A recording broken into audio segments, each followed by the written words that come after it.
ভবানীপুর, টলিগঞ্জ আর এরপর সোনারপুর, দিকে দিকে বাজি মাস্তানদের দাপট লক্ষ্য করা যাচ্ছে। প্রতিবাদ জানাচ্ছেন যারা, তাদেরকেই কিন্তু হামলা করা হচ্ছে, তাদেরকে মারধর করা হচ্ছে, এমনকি দেওয়া হচ্ছে ধর্ষণের হুমকি।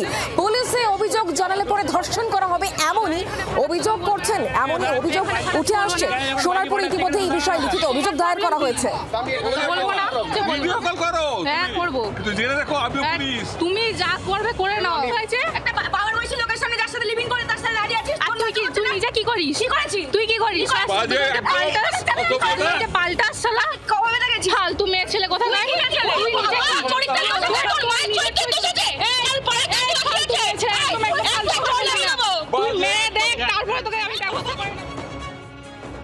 শব্দবাজির প্রতিবাদ করায় এক দম্পতি তারা আক্রান্ত হয়েছেন। তারা ভিডিও কেন করছেন সেইটা নিয়েও কিন্তু বচসা, তুমুল বচসা। যে ছবি আপনারা দেখতে পাচ্ছেন এটা ইতিমধ্যে কিন্তু ভাইরালও হয়েছে। আমরা কথা বলবো তথাগত এই মুহূর্তে আমাদের সঙ্গে রয়েছেন আমাদের প্রতিনিধি টেলিফোন লাইনে। তথাগত, পুলিশ কি করছে? কারণ এই ভিডিও এই মুহূর্তে সমাজ মাধ্যমে ঘুরছে, অভিযোগ করা হচ্ছে, পুলিশের বক্তব্য কি?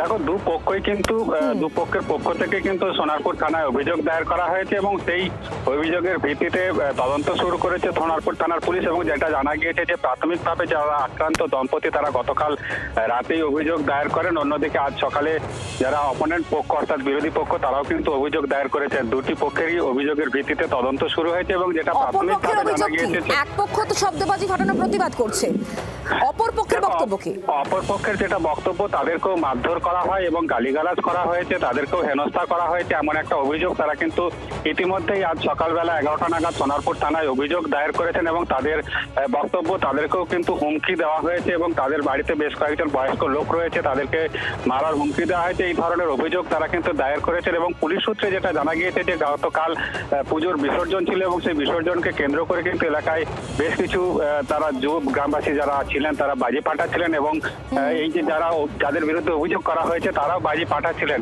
অভিযোগের পরিপ্রেক্ষিতে পুলিশ কি করছে এই মুহূর্তে, তথাগত আপডেট কি?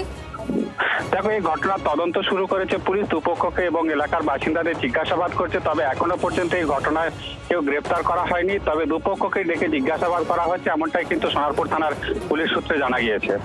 শুক্লা, ধন্যবাদ তথাগত।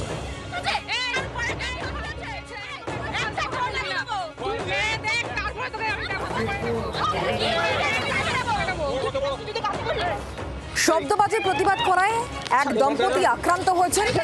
যারা এই মুহূর্তে ভিডিও করছিলেন তারা যেমন আক্রান্ত হয়েছেন এবং যে দম্পতি তারা যেমন অভিযোগ করছেন তাদের বিরুদ্ধেও আবার কিন্তু থানায় অভিযোগ জানানো হয়েছে। অর্থাৎ দুপক্ষের তরফ থেকে থানায় অভিযোগ জানানো হয়েছে। অভিযোগ কি উঠে আসছে শোনাবো।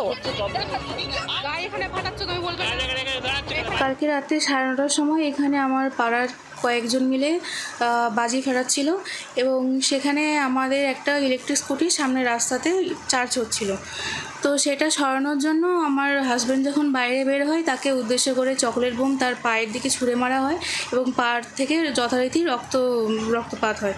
তারপরে আমি সেটা দেখার পরে আমি আমার ফোনটা নিয়ে রেকর্ড করার জন্য যাই এবং তারপরে ওরা আমার দিকেও এগিয়ে আসে এবং আমাকে ধরে যথারীতি আমাকে মারধর করে এবং আমাকে হুমকি দেওয়া হয় যে ও পুলিশের লোক, আমি কোথাও বললে আমাকে আবারও আমার বাড়িতে ছেলে ঢুকিয়ে দেওয়া হবে এবং আমাকে ফের মারা হবে। শুনলেন এক পক্ষের অভিযোগ, যে দম্পতি যারা অভিযোগ করছিলেন যে শব্দবাজি ফাটানোর প্রতিবাদ তারা করেছিলেন এবং তারপরে তাদেরকে হুমকি দেওয়া হয়েছে, শাসানো হয়েছে, এমনকি পুলিশে অভিযোগ করলে পরে ধর্ষণ করা হবে এই হুমকি এসছে। এদিকে এই দম্পতির বিরুদ্ধেও কিন্তু স্থানীয়দের একাংশ তারা লিখিত অভিযোগ করেছেন সোনারপুর থানায়। অর্থাৎ দু তরফের এই কিন্তু অভিযোগ জানানো হয়েছে থানাতে এবং গোটা বিষয়ে ইতিমধ্যেই কিন্তু পুলিশ তদন্ত শুরু করেছে। দিকে দিকে কিন্তু বাজি মাস্তানদের দাপট, প্রতিবাদ করলেই জুটছে মারধর, হুমকি, শাসন, এমনই অভিযোগ উঠে আসছে। সোনারপুরের ভিডিও এই মুহূর্তে দেখতে পাচ্ছেন। ফালতু মেয়ে ছেলে কথা নাই।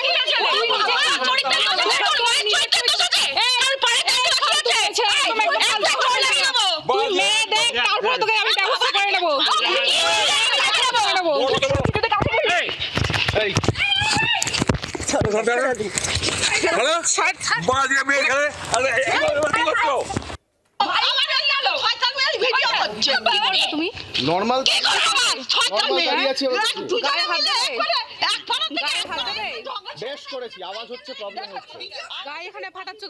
এক পক্ষের অভিযোগ শুনিয়েছি, এবার অপর পক্ষের বক্তব্য কি সেটাও শোনাবো। মানে যে অভিযোগ করেছে তার সহযোগী কি আমি জানি না, যাই হোক হাজব্যান্ড হোক বা লিভ ইন পার্টনার হোক, এসে মানে আমার বাড়ির সামনে যেখানটাতে আমি ফাটাচ্ছিলাম সেখানে স্কুটিটা মানে পুরো স্ট্যান্ড করে দাঁড় করিয়ে দিয়েছে। তো স্বাভাবিক আমি বলেছি যে হ্যাঁ তুমি একটু সরিয়ে দাও, কারণ আমি বাজি ফাটাচ্ছি, লেগে যেতে পারে। এবার হঠাৎ করে আমাকে বলছে আমার বাপের মানে বলছে তোর বাপের রাস্তা নয়। তো আমার বাবা 5 বছর আগে মারা গেছে, স্বাভাবিক জিনিসটা আমার গায়ে লাগবে। তো সেটা নিয়ে তর্কাতর্কি হয়। তারপরে আমার মাকে অসম্মান করার জন্য মানে তেড়ে মতো আসে। তো স্বাভাবিক আমি তো সন্তান হিসাবে সেটাকে প্রোটেস্ট করব। তো তারপর মেয়েটি আসে, ঠিক আছে, মেয়েটি ক্যামেরা অন করে আসে, তারপর সেটা নিয়ে তর্কাতর্কি হয়। আমার বাড়ির লোকে অকথ্য ভাষায় গালাগালি করে। তো আমিও মানে প্রোটেস্ট করেছি, সেটারই করতে করতে জিনিসটা হাতাহাতি অবধি চলে যায়। আমার কানে আঁচড়ে দিয়েছে, আপনি দেখতে পারেন স্ক্র্যাচ আছে। বাংলার আওয়াজ, বাঙালির আবেগ, জি 24 ঘন্টা।